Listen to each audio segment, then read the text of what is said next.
Bienvenido a su programa Orientación en Salud. Sandra. Gracias por la sintonía de siempre. Estamos de nuevo con ustedes con contenido que ustedes no se van a despegar de su televisor. Doctora, ¿quién tenemos hoy? Hoy tenemos una doctora muy importante. Tenemos a la doctora Heidi Acosta, pediatra cardióloga. ¿Verdad, doctora? Bienvenida. Muchas gracias. Bienvenida, por doctora. la invitación. Muchísimas gracias. Es un placer para nosotros tenerte aquí, y más yo que te conozco hace mucho. Entonces, vamos a hablar sobre cardiopatía en niños y adolescentes, ¿verdad? Enfermedad cardiovascular. Vascular. Entonces, los niños pueden padecer problemas cardíacos. Sí, Tú sabes que la gente a veces piensa que no, que porque es un niño, un adolescente, no podría pasar esto. Y claro que sí, que los niños están en riesgo de padecer enfermedad cardiovascular. El riesgo en adultos es mucho mayor y de hecho a través de los años se pensaba que solamente solo los adultos y adultos mayores específicamente podían tener riesgo de enfermedad cardiovascular, pero hoy sabemos que no, que la enfermedad cardiovascular inicia muy tempranamente en la infancia. Doctora, ¿y cuáles son esas enfermedades más frecuentes cardiovasculares que podrían aparecer? Los factores de riesgo cardiovascular más frecuentes son diversos, existen los tradicionales que ya conocemos, entre ellos está la obesidad, muy frecuente en este tiempo. Se estima que en Estados Unidos el 17% de los niños sanos son obesos o bien considerados sanos porque ya la obesidad es una morbilidad. Tenemos la hipertensión arterial, además de la hipertensión arterial, los trastornos de los carbohidratos, el azúcar de la sangre alta, los trastornos de las grasas, como el colesterol elevado, los triglicéridos elevados, el sedentarismo es uno de los factores de riesgo que es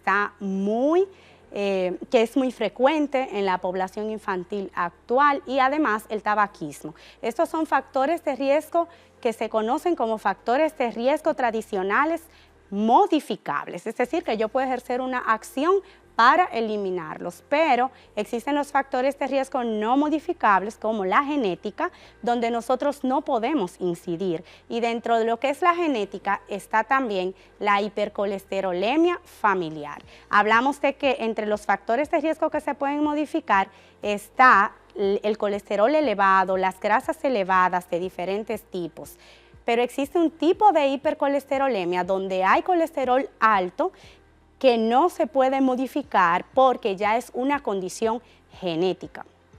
Bueno, doctor, eso es un problema grave, porque como usted le dice a un niño que no puede comer algunas cosas, un adolescente que sale con sus amigos, y como usted le dice que, bueno, tú tienes colesterol alto, tú no puedes estar comiendo grasas, tú no puedes estar comiendo pizza cada rato, una serie de cosas, es un poco difícil. Muy difícil, definitivamente es muy difícil. Sin embargo, la infancia es una oportunidad para cambiar el futuro de la humanidad, realmente, en este tenor. Okay. Acosta, mis preguntas venían por ahí, cuáles eran los factores de riesgo, pero también el niño puede sufrir de taquicardia, o sea, ya un síntoma ya per se, no factores, sino síntomas.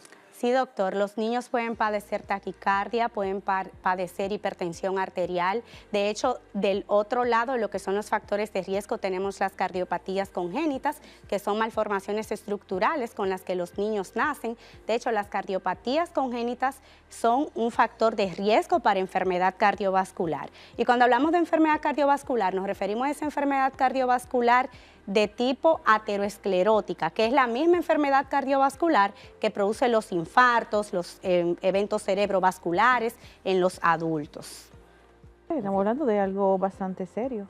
Sí, de hecho, muy importante, pero como les explico, la niñez es una oportunidad para que nosotros podamos cambiar la perspectiva futura de lo que es la salud cardiovascular infantil. Doctor, ¿y cuál es la base de la enfermedad cardiovascular en los niños y adolescentes?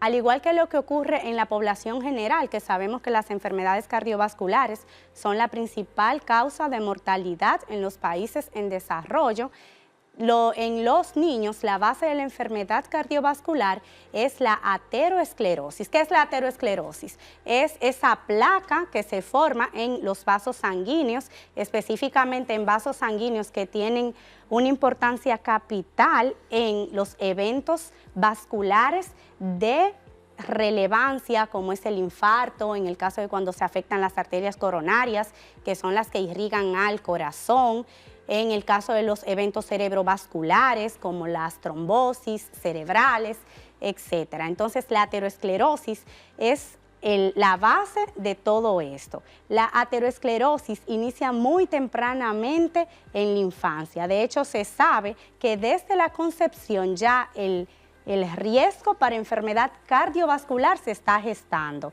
Entonces, esto hace que necesitemos llamar la atención de la población para que desde el día cero de la concepción estemos preparándonos para hábitos saludables y, por ejemplo, que las embarazadas se cuiden, se limiten con lo que son los hábitos tóxicos, que se alimenten adecuadamente con una dieta rica en verduras y frutas y desde el día, esos primeros 1000 días hay que cuidarlos del niño y esos 1000 días empiezan con ese momento de la concepción. Es decir, que es de importancia capital que podamos observar con atención cuáles son los riesgos cardiovasculares presentes en la niñez y reducirlos o evitarlos. Ok, entonces, hablamos de las embarazadas, cuando yo como ginecólogo, entonces, ¿qué podemos hacer para que esa embarazada, aparte de lo que tú acabas de decir de la alimentación, podemos hacer algo extra para que ese niño no nazca con alguna enfermedad cardíaca? Sí, doctor. Lo que se recomienda es que desde la edad fértil, que todas las mujeres en edad fértil lleven estilos de vida saludables. Entonces, una vez sabemos que tenemos una embarazada, lo primero es restringir todo lo que es alcohol, tabaquismo, drogas ilícitas, cualquier uso de sustancias tóxicas, además de fomentar la alimentación saludable. En nuestra población, cuando una mujer está embarazada, se le dice, come por dos. Sí, tienes que comer por Tienes que dos. comer mucho. Y el tema de los antojos también. Exacto. Entonces vienen todos esos antojos y los antojos por lo general son dulces, Pero harinas claro, refinadas. doctora, ¿y quién se va a antojar de un brócoli? Yo nunca he oído eso. Etcétera, todo lo que es fritura, Sí. todo esto, helados. Entonces, quitar todo esto pensando en que no solamente tenemos una mujer embarazada, sino que estamos cuidando lo que es el riesgo cardiovascular para ese producto que está ahí, que apenas tiene quizás 12 semanas, doctor, ¿verdad? Sí, exacto. Entonces, Sí, Acota, no es fácil bregar con los dominicanos. No, mira, no lo es. Porque viene la vecina y dice, no, bébete un traguito, que eso no es nada. Exacto. No, bébete Sí, o un- bébete una cerveza para que el niño nazca limpio. Nazca una limpio. copa de Entiendo, vino. pero Tú sabes, no es fácil. realmente que usted diga esto es bueno para que nuestras televidentes tengan esa conciencia. Cuando aquí, y ya en varios programas hemos hablado de la alimentación en la embarazada y de una serie de cosas, pero aquí ustedes tienen otro motivo para cuidarse un poquito más durante el embarazo. Si usted quiere que su hijo nazca con un corazoncito sano, que nazca con, que se reduzca el riesgo de alguna un problema cardiovascular. Entonces, eso es algo que ustedes tienen que tener muy en cuenta. Ya tenemos otro motivo más por lo cual debemos llevar una buena alimentación y cuidarnos mucho durante el embarazo. agregar ahí, Sandra, el tema del ejercicio. La actividad física muchas veces, las mismas embarazadas nos restringimos de hacer actividad física, pero si no hay una condición que contraindique la actividad física durante el embarazo, es necesaria la actividad física también para reducir los riesgos cardiovasculares tanto en la madre como en el niño. Sí, porque estoy embarazada, no puedo hacer nada. Exacto. No, el embarazo es algo Exacto. fisiológico, que tú puedes hacer tu vida normal. Así es. ¿No? Y Pero ya ve- vemos que debe hacerlo, no solamente que puede, sino que debe hacerlo para la salud del cardiovascular de su bebé. Claro, así No, para mí es. es súper interesante habernos enterado de esto, porque creo que muchas mujeres no lo saben. O sea, a veces nosotros como psicólogos, cuando damos psicoeducación, que es verdad, tenemos todo un protocolo, le decimos a las embarazadas, debes alimentarte bien, debes ejercitarte, todo eso que usted acaba de decir. Me imagino que algunas pensarán, ay, ahí viene esta psicóloga molestándome, ay, yo no voy a hacer nada de eso. Pero realmente, fíjate que el alcance que tiene esto, la importancia. Así es, de hecho hoy se habla de lo que es el desarrollo de la salud mental intrauterina. Entonces, mucho va de la mano el concepto de salud integral con lo que fue la vida fetal. Okay, entonces, esa paciente embarazada dio a luz. ¿A qué edad hay que llevar al niño al pediatra cardiólogo? Porque sabemos que lo llevamos al pediatra normal, a los 15 días, al mes, a otro mes. Sí, pero creo que no es lo común de la gente llevarlo al pediatra cardiólogo. Sí, ya hemos adquirido la cultura de la evaluación cardiovascular en la población pediátrica. Bueno, todo va a depender, doctor. Lo primero que debemos hacer es una evaluación clínica exhaustiva de nuestro paciente, donde hoy existe lo que es el tamizaje neonatal cardiovascular, donde a través de un saturómetro nosotros podemos evaluar nuestro paciente y podemos inferir el riesgo de cardiopatía congénita en este caso, que es diferente la cardiopatía congénita de la enfermedad cardiovascular ateroesclerótica. Entonces, en el caso de haber hecho una evaluación exhaustiva que nos arroje datos de que este paciente puede tener una enfermedad cardiovascular, una enfermedad cardíaca congénita, pues inmediatamente hay que derivarlo al cardiólogo pediatra. Ahora bien, esta evaluación se hace en las 24 horas después de el niño haber nacido. Hacemos el tamizaje neonatal, el screen neonatal cardiovascular y entonces derivamos nuestro paciente al cardiólogo si este está positivo. Si no está positivo, entonces la etapa para la evaluación ya es un poco más tardía, podemos relajarnos un poco más en esta evaluación e ir observando los signos y síntomas de nuestro paciente que llamen la atención. Acosta, tuvimos hace un par de años una epidemia del COVID. ¿Hay alguna relación del COVID con la enfermedad cardíaca? Claro que sí, doctor. Lo primero es que uno de los factores de riesgo cardiovasculares que mencioné es la obesidad. En el año 2014 ya se hablaba que para el año 2022 habría una pandemia de obesidad infantil. Pero ¿qué pasa?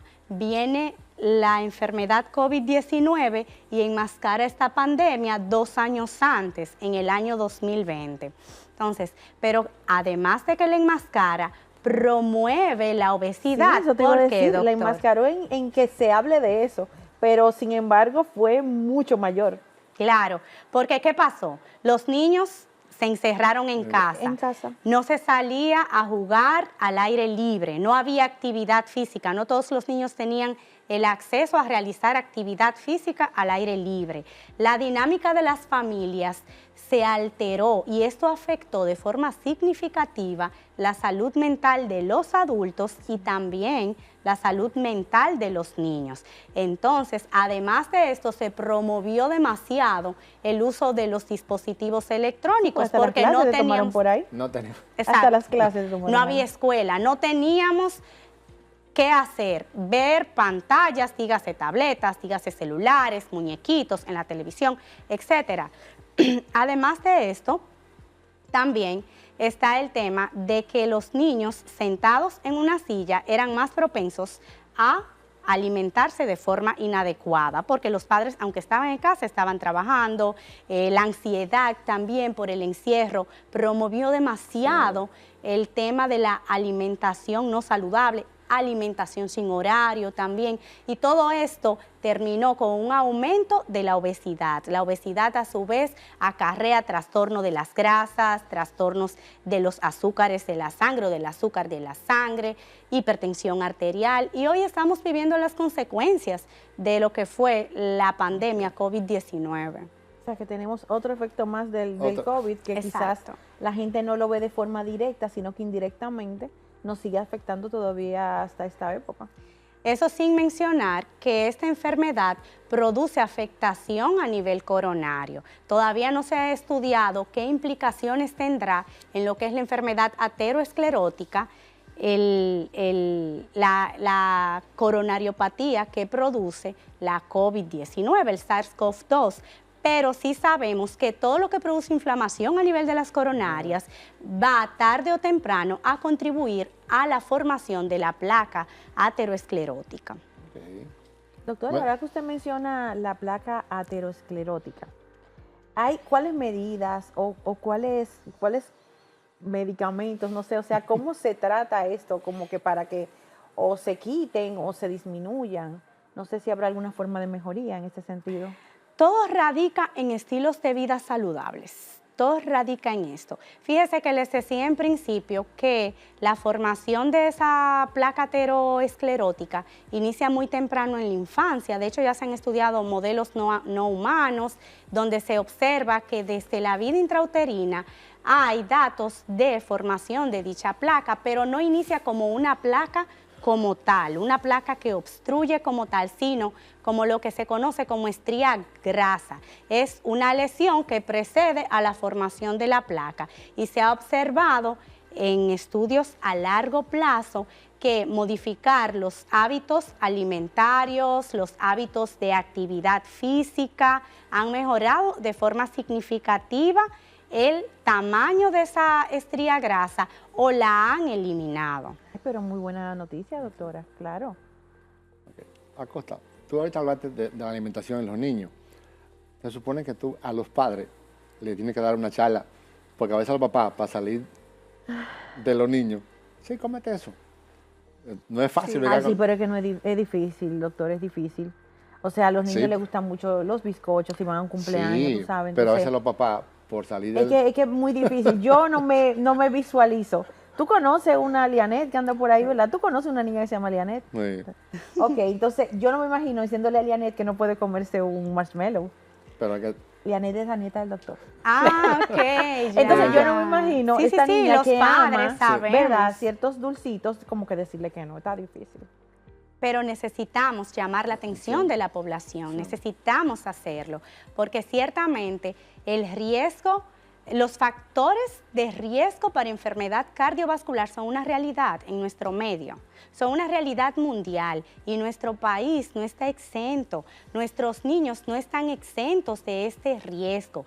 Necesitamos en nuestro país fomentar la lactancia materna, doctor, usted que está tan cerca de las madres, fomentar esa lactancia materna que se ha observado es un factor de reducción para la enfermedad cardiovascular. Necesitamos fomentar la alimentación rica en verduras, en frutas. Necesitamos además fomentar la eliminación de las bebidas gaseosas. Ahora mismo la Asociación Americana de Pediatría acaba de eliminar los jugos de la dieta de los niños. Y estoy hablando de jugos naturales, no de jugos artificiales, porque tienen una carga mayor de azúcares. Y ciertamente la obesidad está siendo un problema importante en el mundo entero. Entonces, ahora mismo lo hemos eliminado. Y de hecho, el INAVIE de aquí de Santo Domingo ha iniciado un proyecto a nivel nacional donde se han eliminado los jugos y se están cambiando por las frutas. Todavía eso está en proceso, pero es una buena medida que va en pro de la prevención del riesgo cardiovascular en nuestros niños. ¿Qué más? Fomentar la actividad física. Los niños deben tener actividad física 30 a 40 minutos durante al menos 5 días a la semana. Y lo recomendable es que esta actividad física sea al aire libre. Eso es lo recomendable. Los niños no deben comer entre horas, deben regularizárseles sus rutinas, sus horarios para la alimentación. La merienda saludable, doctora. También acostumbrar a los niños desde pequeño a estas meriendas un poquito más saludables. Sí. Porque ya es porque el niño está acostumbrado, usted salirle con otra cosa diferente. Es más, hay niños que no saben comer frutas. Claro. Entonces, sabemos ya que aunque sea un jugo natural, la carga de azúcar es más y también uno pierde fibra y una serie de cosas. Definitivamente. Sí, cuando tú hablas de las embarazadas, de enseñarle, se ha demostrado que las embarazadas cuando comen fruta, también el niño cuando nace le va a gustar esa fruta. Entonces hay madres que no comen, yo no como fruta, yo no como... Entonces hay que fomentar también que la madre, como está embarazada, para que a ese niño le guste esa fruta, también comérsela. Sí. Porque a veces no comen el guineo, no comen el guineo porque... Tuvimos un nutriólogo aquí en el programa que, como le dije ahorita, siempre aprendemos algo nuevo. Y ese día aprendemos eso, que si la madre embarazada, o sea, come cosas con agrado y tiene como que se expone a comer estas cosas con agrado, luego es más natural que el niño también le guste.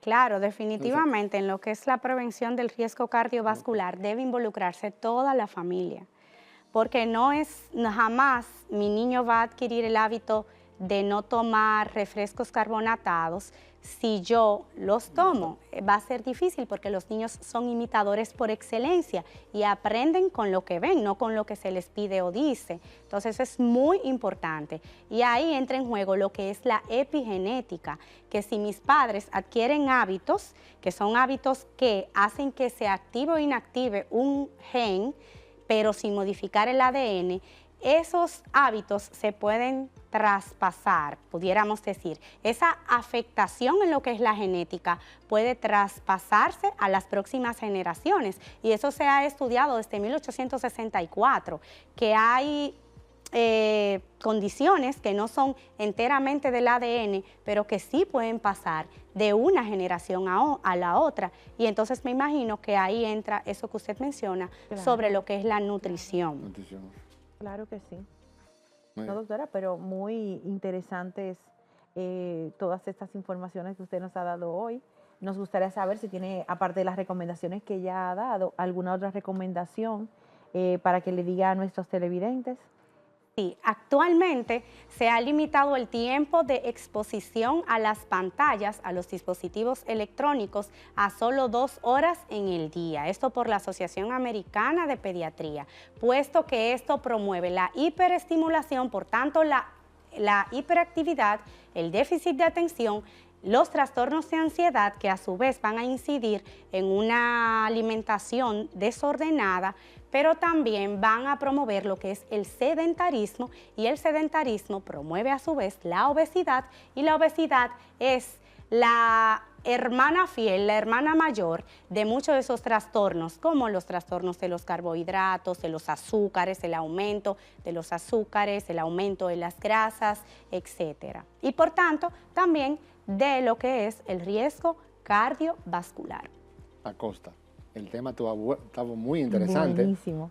Veremos una segunda oportunidad, porque el tiempo en televisión es corto, una segunda oportunidad para seguir hablando de los temas, de otra cardiopatía infantil, que hay muchas. Claro que sí, doctor. Entonces esperamos otra vez una segunda oportunidad y gracias por venir. Claro que sí. Gracias, doctora. Gracias a ustedes por la invitación, para mí es un privilegio.